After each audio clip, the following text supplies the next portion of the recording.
you that the extraordinary gift which you have given me is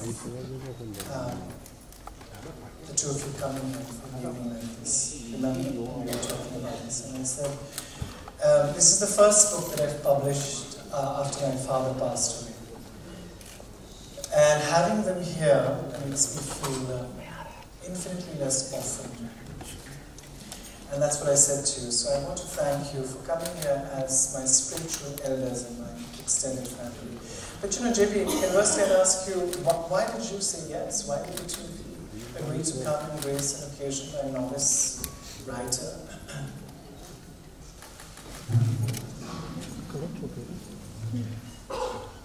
Because you asked me.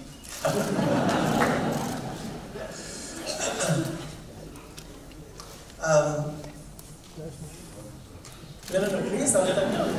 There's a very famous lyric that aptly describes my presence here tonight, ladies and gentlemen. A funny young man from the Clyde on a funeral carriage was spied. When asked who his dead, he giggled and said, I don't know, I just came for the ride.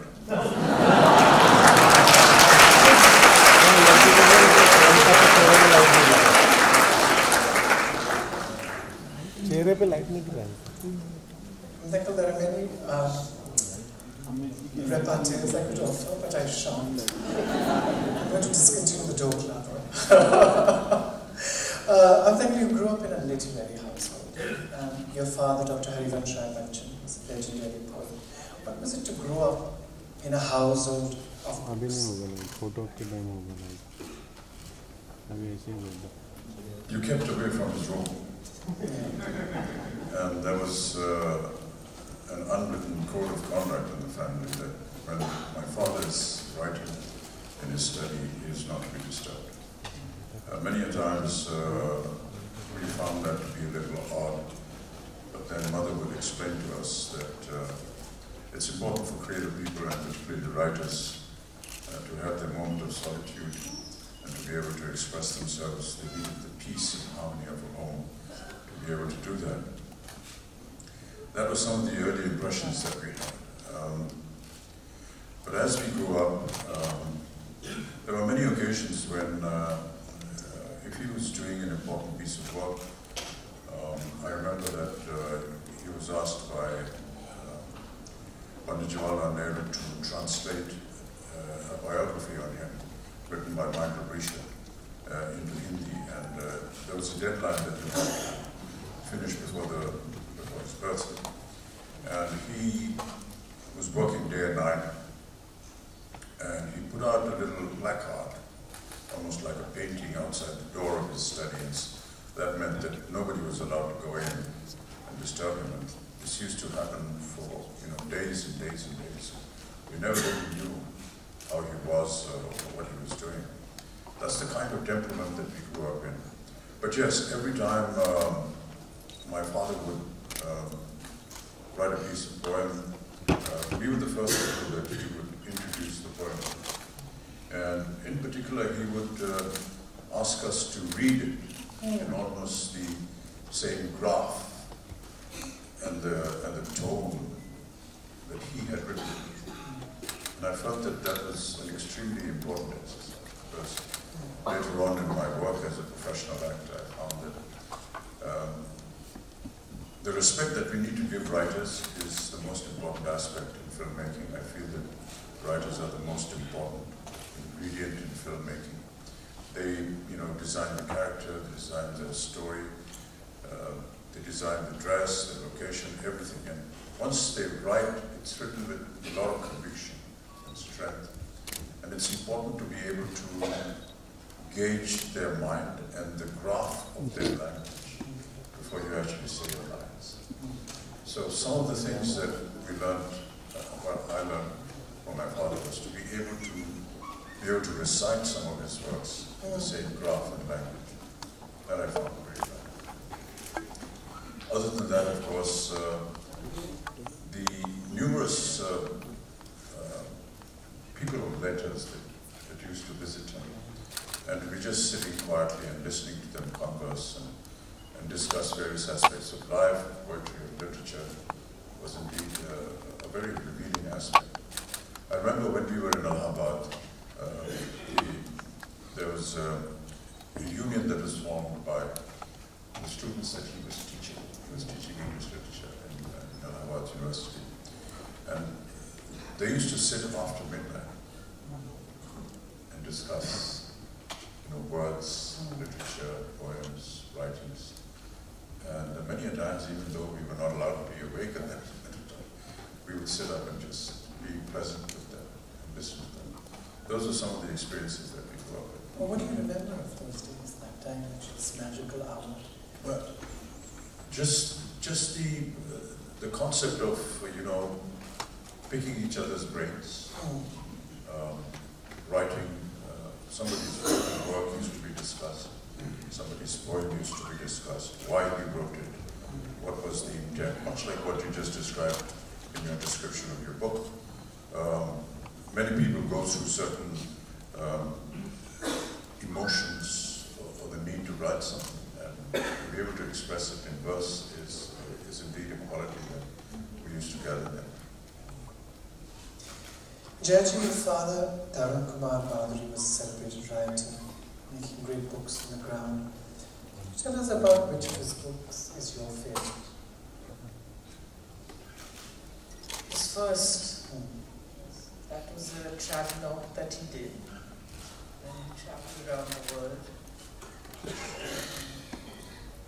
was very beautiful. And what about it that impacted you so? Knowledge. And his observation, his take. Indian man traveling all over the world and very little beings. That kind of independence. And did you read to your children, or now do you read to your grandchildren? Absolutely. What do you Every night. Really? I have to tell you a story. Yeah. My granddaughter, that's my daughter's daughter, Navya Navini. When she was little, I used to make up stories every night. And in Hindi, when you tell children some stories, you always say Ek tha Raja or Ek thi Rani.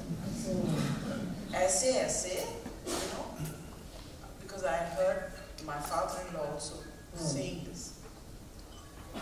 And every day they'd get lost in a wood. The prince and the princess, the king would be worried, the queen would be crying. And I used to every day add a little bit. Fortunately, they didn't live with us.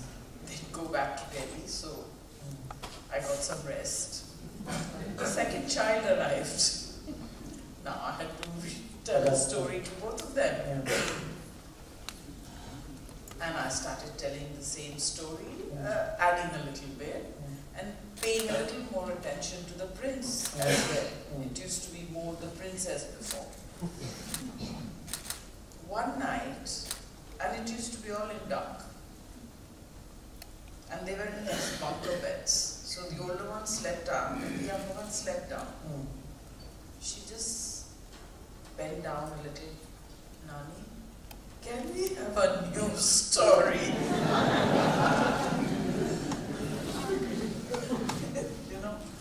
I mean, poor child, she was patient for so long listening to my story, and she exactly knew.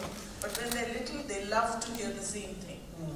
But I realized she'd grown up, so it was time to stop making stories and read them proper published books. And then I started doing that. Oh, wonderful. What a great gift that you were able to give. Jimmy, also you told me one thing ages ago that the Bachchans are the most reluctant to part with a book. Why is that? I don't know. I mean, he's worse than me.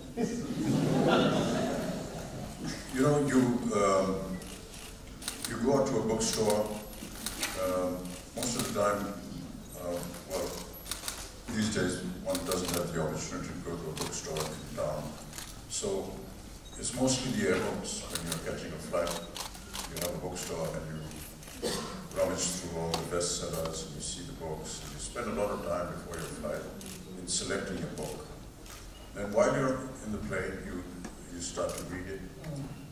You make your little note on top of the first page, you write your name, you write the date you bought the book, you write the shop that you got it from, the flight you're on, how long it's going to take for you to reach your destination. All these details are there on every front page of the book. I'm not going to part with that book.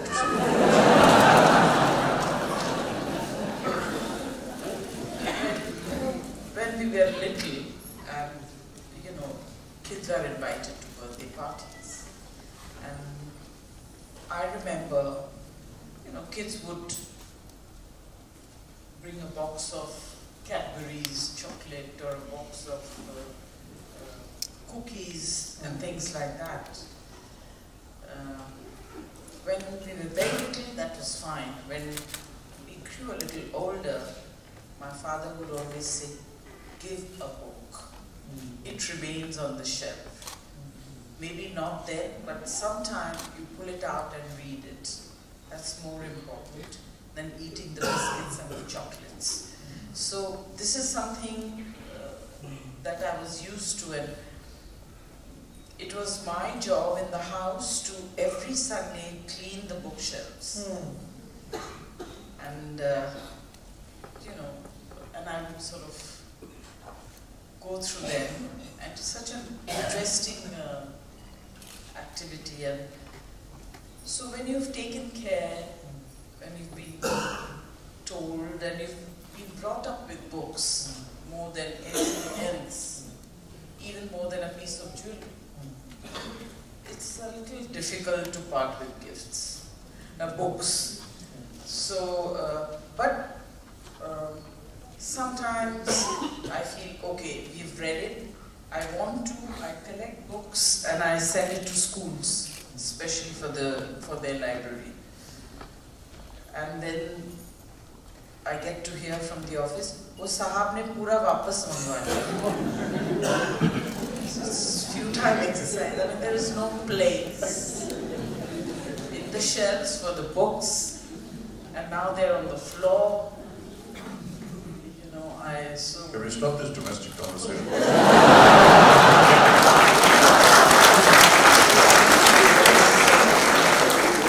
So that's why books are safe. And that's why we need to Jaya, I think we're getting into this call. I mean, Uncle, for me, writing is not only about expressing myself, but it's a way to refine thought. Trying to be more consciously present in the world. You are committed to writing your blog, and you write with great dedication and integrity every day. You know, there's no team serving that blog, it's you. Could you tell me what you have learned from the years of writing? It started off as a joke. Somebody said that, you know, you need to have a website in your name because there are about 150 websites under your name and none of them is the original. And I asked them how long it would take. They said it would take about 6-7 months. You know, we collect all the material and we need to spend time with you. I said, that's too long. Can I do something tomorrow? And they said, yeah, you can write a blog. I said, what is that? And they explained it to me. They put me onto a site and I wrote, hello, how are you? And closed the blog. And next day there was 2 comments that came to me. And I said, wow, this is terrific. So I took those 2 comments and I said, thank you so much for writing to me. Who are you and how are you? That was 4 lines. And I got 10 more replies. And this just carried on. Now I have about 500 dedicated people on the blog who I have now named my EF, which is my extended family. I'm on 3,896 days every day. I've been writing the blog, and it's just, I feel very committed now because I know that there are at least 500 people who are waiting for this blog to come. And sometimes when I've forgotten to push the right button, the post button on the computer, from 5 o'clock in the morning I start getting these alarms. What happened to you, sir? Where's the blog? You haven't pressed the right button. Yeah, do it right now. So it's almost like a commitment, and, but it's really wonderful. No matter what time I finish at night, most of the time it's very late. I do find time to write something. It's a moment, as you described earlier on in your speech, of wanting to spend time with yourself, to have your own solitude, and maybe just have an opportunity to talk to yourself. And if you can express that in words, and if there are a few people that want to read it, it's just wonderful. It's not for any kind of personal gain or any kind of commercial gain. It's just something that comes out. I never know what I'm going to write until you actually open that blog post in front of you. And then suddenly everything starts happening. It could be anything. Just a review of the day's work, some issue that has troubled you, something that my father wrote, something that I wanted to express on that. You know, since I have a book out, and I've always turned to the two of you for advice. Can you speak a little louder? Sure. Would you like me to screen judge? I'm happy to do so. As I have a book out, can you please advise me on what is the sensible way to deal with criticism? Both of you. The wrong person. Come on, JB, I'm sure you can be vaguely diplomatic for half a minute. I should try. By the way, my entire accomplishment of this entire evening is not the book or any of that. The fact that JB has not screamed at me in like 60 minutes is like a huge deal. So I won this show at this point in time. I'm the wrong person to answer. He's the one. Yeah, if I go out, He'll do it. she's mobbing. He'll answer this. What's the correct, sensible response one can have to criticism? I don't actually care, but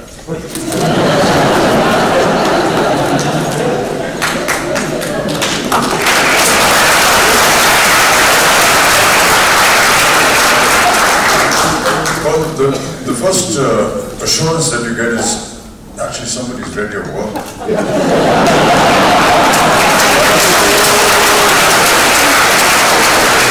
very important for us in the creative field, because if nobody goes to see our film, that's really bad. So that's one of the first things that comes to your mind. But seriously, I would accept criticism. I would like to accept criticism, because I think it gives you an aspect of your work which you were not aware of. And there are many critics, I'm sure there are many here tonight, who are able to have the perception of being able to go beyond what you've written or have a different viewpoint. And I think it's important for anyone that's in the creative field to know that. Many a times we are unaware of it, and most of the times the critics are right and we are wrong. In such situations, when you feel that they've been unfair, cut that criticism out from the piece of paper, stick it on your bathroom wall, and every morning look into the mirror and say, one day, buddy, I'm going to disprove you.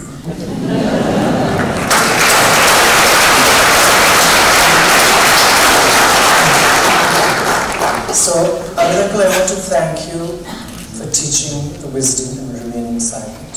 And Jaya, I want to thank you for showing the strength it takes in speaking up, because these are the two fundamental things I have been lucky enough to learn from both of you.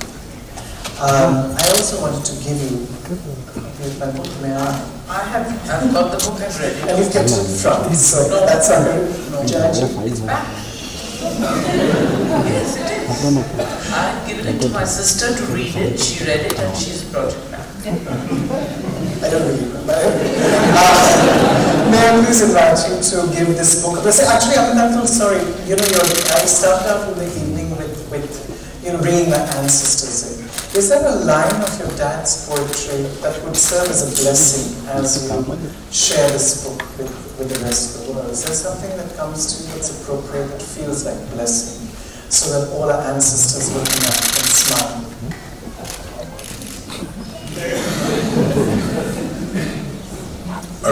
to know, I can't really say a line without the entire verse, and I don't remember the entire poem, but I was talking earlier on about how sometimes my father would ask me to read some of the poems that he had written and explain to me the graph of the poem.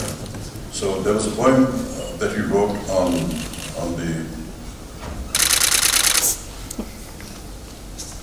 the kind of the rush of life that we all go through.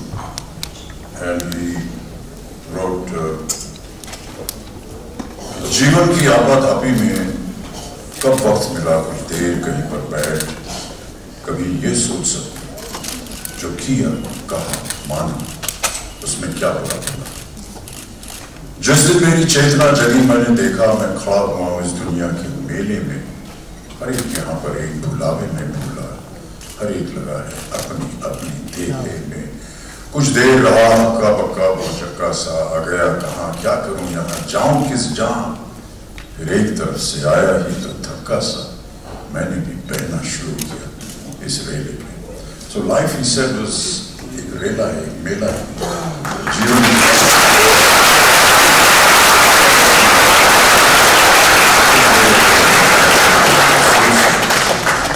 किया कहा मानो उसमें क्या बुरा But these are the lines, it's okay to recite them, but what he actually made me understand was, and many times a poet writes an expression, and through words actually gives it some kind of physicality. So if this first line were to be read the way he had written it, to explain the rush of life, it would be something like this. कि जीवन की आपाधापी में कब वक्त मिला कुछ देर कहीं पर बैठ कभी ये सोच सकूं जो किया कहा माना उसमें क्या बुरा था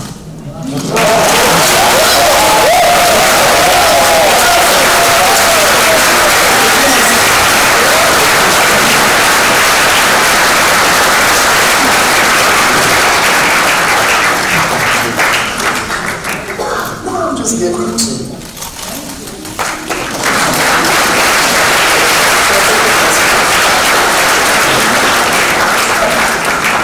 Thank you very much for coming.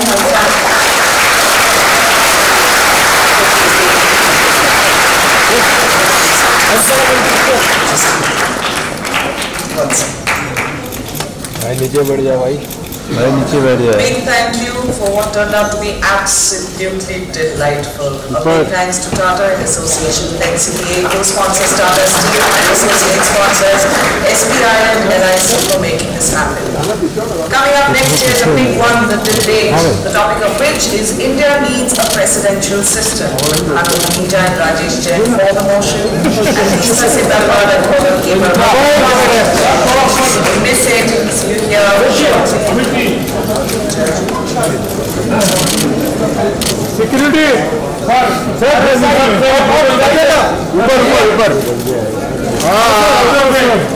इसको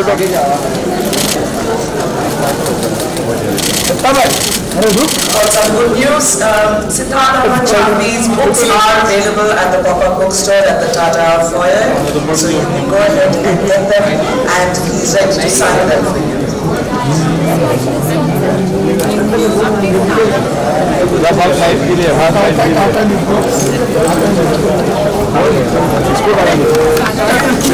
फोटो लगाई है ना उसने